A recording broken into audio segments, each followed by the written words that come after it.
بسم اللہ الرحمن الرحیم۔ حضور نبی رحمت علیہ السلام کا فرمان علی شان ہے کہ قرب قیامت ایسے ایسے فتنے ظاہر ہوں گے کہ انسان کا اپنا ایمان بچانا مشکل ہوگا۔ موجودہ دور میں ایسے ایسے فتنے ظاہر ہو رہے ہیں کہ جن کو دیکھ کر اب ہمیں قرب قیامت کا یقین ہونے لگا ہے، اور کچھ سیکولر لوگوں کی باتیں اور سیاستدانوں کے معاملات اور خاص طور کے اوپر مذہبی لوگوں کے معاملات جو ہم ہر روز دیکھتے اور سنتے ہیں، ان کو دیکھ اور سن کر عام جو مسلمان ہے وہ اس مشکل میں ہے کہ کون سا راستہ نجات کا راستہ ہے۔ ابھی کچھ دن پہلے دیوبندی مکتبہ فکر کی مسجد میں مشہور ڈانسر مہک ملک نے کھڑے ہو کر واعظ و نصیحت کی لوگوں کو، اور اس مسجد میں سینکڑوں لوگ موجود تھے کہ جو داڑھیوں والے بھی تھے اور پگڑیوں والے بھی تھے، اور ان کے سامنے پورے ملک میں عریانی اور فحاشی پھیلانے والا جو ہے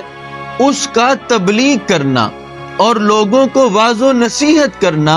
یہ تمام مسلمانوں کے لیے ایک لمحہ فکریہ ہے۔ اور اس کے اوپر ظلم کی بات یہ ہے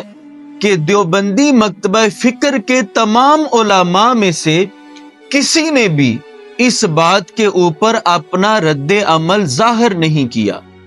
اب اس بات سے یہ بھی پتہ چلتا ہے کہ ان لوگوں کا معیار خطابت اور معیار سماعت کیا ہے،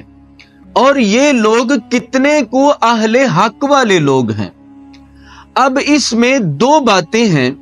کہ اگر اس مہک ملک نے، جس کا ہمیں نہیں پتا کہ وہ لڑکا ہے یا لڑکی ہے، اگر تو اس نے اللہ رب العالمین کی بارگاہ میں اپنی پچھلی زندگی جو گناہوں سے بری ہے اس سے توبہ کر کے اور آئندہ نہ کرنے کا اللہ رب العالمین کی بارگاہ میں عہد اور وعدہ کیا ہے، تو پھر تو اس بات کی کچھ نہ کچھ سمجھ آتی ہے۔ لیکن اگر اس نے ایسا نہیں کیا تو پھر خدا کے لیے تم لوگ مساجد کا تقدس پامال نہ کرو اور دین متین کا مذاق نہ بناؤ۔ اللہ رب العالمین ہم سب کو دین متین کی سمجھ عطا فرمائے، آمین بجاہ النبی الامین۔